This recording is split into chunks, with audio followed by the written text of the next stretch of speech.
Judges 4, New Living Translation. After Ehud's death, the Israelites again did evil in the Lord's sight. So the Lord turned them over to King Jabin of Hazor, a Canaanite king. The commander of his army was Sisera, who lived in Harosheth Hagoyim.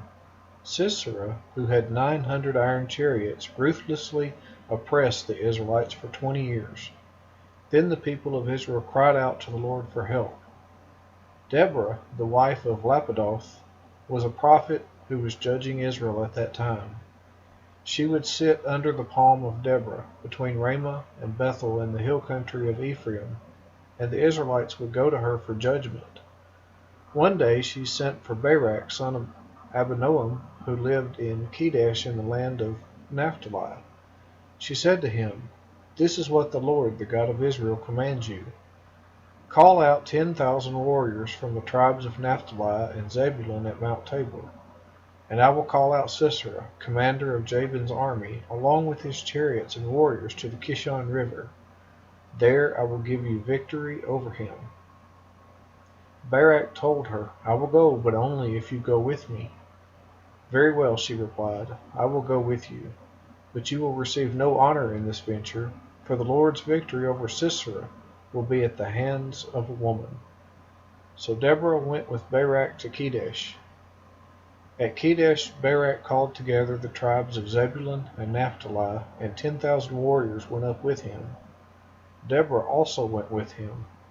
Now Heber the Kenite, a descendant of Moses' brother-in-law Hobab, had moved away from the other members of his tribe and pitched his tent by the oak of Zaanannim near Kedesh. When Sisera told that Barak, son of Abinoam, had gone up to Mount Tabor, he called for all 900 of his iron chariots and all of his warriors, and they marched from Harosheth Hagoyim to the Kishon River.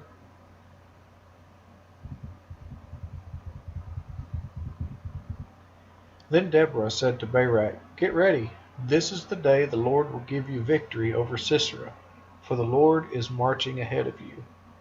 So Barak led his 10,000 warriors down the slopes of Mount Tabor into battle. When Barak attacked, the Lord threw Sisera and all his chariots and warriors into a panic. Sisera leaped down from his chariot and escaped on foot. Then Barak chased the chariots and the enemy army all the way to Harosheth Hagoyim, killing all of Sisera's warriors. Not a single one was left alive. Meanwhile Sisera ran to the tent of Jael, the wife of Heber the Kenite, because Heber's family was on friendly terms with King Jabin of Hazor. Jael went out to meet Sisera and said to him, "Come into my tent, sir. Come in. Don't be afraid." So he went into her tent, and she covered him with a blanket.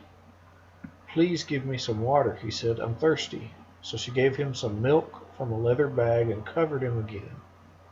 "Stand at the door of the tent," he told her. "If anybody comes and asks you if there's anyone here, say no." But when Sisera fell asleep from exhaustion, Jael quietly crept up to him with a hammer and tent peg in her hand. Then she drove the tent peg through his temple and into the ground, and so he died. When Barak came looking for Sisera, Jael went out to meet him. She said, "Come, and I will show you the man you are looking for." So he followed her into the tent and found Sisera lying there dead, with the tent peg through his temple. So on that day Israel saw God defeat Jabin, the Canaanite king. And from that time on, Israel became stronger and stronger against King Jabin until they finally destroyed him.